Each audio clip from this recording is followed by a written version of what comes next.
दोस्तों मैं आज इस वीडियो में सांपों से जुड़े फैक्ट्स जैसे सांपों की कितनी प्रजातियां होती है तथा सांप भारत में कौन कौन सी प्रजातियां पाई जाती है, उन प्रजातियों में कौन कौन सी प्रजाति विषैली होती है।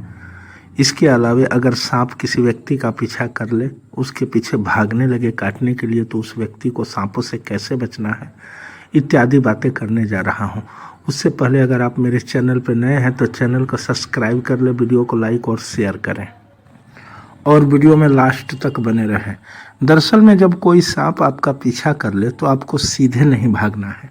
सांप जब भी पीछा करे तो आप जिग जाग पैटर्न में लेफ्ट टू राइट करते हुए भागे।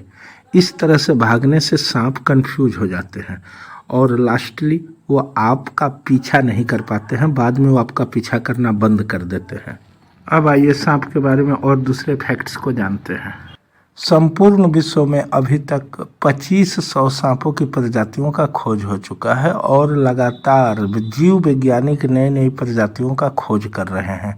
और मजे की बात यह है कि इन 2500 प्रजातियों में मात्र 100 प्रजातियां जहरीली होती है, यानी विषहीन सर्प की प्रजातियों को काटने के बाद भी मनुष्य साइकोलॉजिकल इफेक्ट के कारण मर जाता है। भारत में सांपों की 350 प्रजातियां पाई जाती है, जिसमें से मात्र 50 ही प्रजातियां जहरीली होती है। एक रिपोर्ट के अनुसार भारत में प्रतिवर्ष 2.5 लाख लोगों को सांप के द्वारा काटा जाता है, जिसमें से 50,000 लोग मर जाते हैं। सांप दुनिया के हर कोने में पाए जाते हैं, लेकिन सांपों को ठंड पसंद नहीं है। सांप अपने जबड़े के निचले हिस्से को जमीन में सटाकर ध्वनि तरंगों से बनने वाली कंपन और अन्य प्रकार की तरंगों को तथा हलचल को समझ लेते हैं। भौतिक शास्त्रियों का मानना है कि इनकी सहायता से भूकंप और सुनामी में उठने वाली तरंगों को पहचाना जा सकता है। शेर, बाघ जैसे खतरनाक जंगली जानवर को मानव के प्रयासों द्वारा ट्रेनिंग दिया जा सकता है, लेकिन सांपों को कुछ भी नहीं सिखाया जा सकता, क्योंकि इनके दिमाग में दूसरे जानवरों के जैसा सेरिब्रल हेमिस्फीयर नहीं पाया जाता है, जिससे ये कुछ भी नहीं सीख पाते हैं। यानी दिमाग का यही हिस्सा जानवरों को सिखाने में मदद करता है, जबकि सांप में ये हिस्सा नहीं होता है, इसलिए सांप को सिखाया नहीं जा सकता है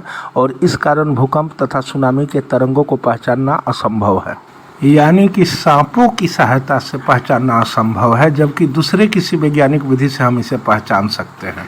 भूकंप की तरंगों को छोड़ दे तो सुनामी की तरंगों को पहचानने की क्षमता सांपों के जितना हाथियों में भी होता है, इसलिए भविष्य में हम लोग केवल सुनामी को पहचानने के लिए हाथियों का इस्तेमाल कर सकते हैं। ब्राजील में स्थित स्नेक आइलैंड सांपों की सबसे घनी आबादी वाली जगह है, यानी यहाँ पे आपके सिंगल बेड जितनी जगह पे 10 और डबल बेड 20। एक और रोचक जानकारी, सांप साल में 3 बार केचली उतारते हैं। वैसे सांप का नाम सुनते ही हमारे दिल की धड़कनें बढ़ जाती है और डर लगता है, भले ही सांप जहरीला हो या ना हो, यानी डराने के लिए सांप का नाम ही काफी है। वैसे मैं आज एक ऐसे सांप के बारे में बताऊंगा जो घोड़े से भी तेज रफ्तार से दौड़ता है। इसे दौड़ता देख करके ही लोगों का दिमाग सुन्न हो जाता है। ये भारत का सबसे तेज दौड़ने वाला सांप है, जिसे राइट स्नेक भी कहते हैं। इसे खाने में सबसे ज्यादा चूहा पसंद है, इसीलिए इसे राइट स्नेक कहते हैं। बरसात के मौसम में यह सांप खूब दिखते हैं। भारत में पाए जाने वाला राइट स्नेक का रंग लाल, भूरा या स्लेटी होता है, क्योंकि ये कई रंग के होते हैं, जबकि ये अमेरिका में पीले रंग के होते हैं। इनके शरीर पर धारियां होती है और लंबाई 6 से 10 फीट होती है। इनकी रफ्तार इतनी तेज होती है कि पलक झपकते ही गायब हो जाते हैं, इसीलिए भारत में इसे घोड़पछाड़ या घोड़करैत सांप भी कहा जाता है। वैसे यह सांप आपके लिए खतरनाक नहीं होते हैं। अगर ये आपके पीछे पड़ जाए तो डरने की जरूरत नहीं है, क्योंकि ये जहरीले बिल्कुल ही नहीं होते हैं। इसे भारत के कुछ एरिया में धामिन भी कहते हैं। इस सांप को लेकर भारत में बहुत जगह पे बहुत सी भ्रांतियां हैं। वैसे भारत में 50 सांपों को जहरीला माना जाता है, लेकिन 4 सबसे जहरीले सांप हैं। उनका नाम ऐसे है। सबसे पहला नाम है भारतीय कोबरा या गेहुअन। दूसरे नंबर पे कॉमन करैत, काले रंग के होते हैं और इनके शरीर पे उजली उजली धारियां होती है। ये बहुत ही खतरनाक होते हैं।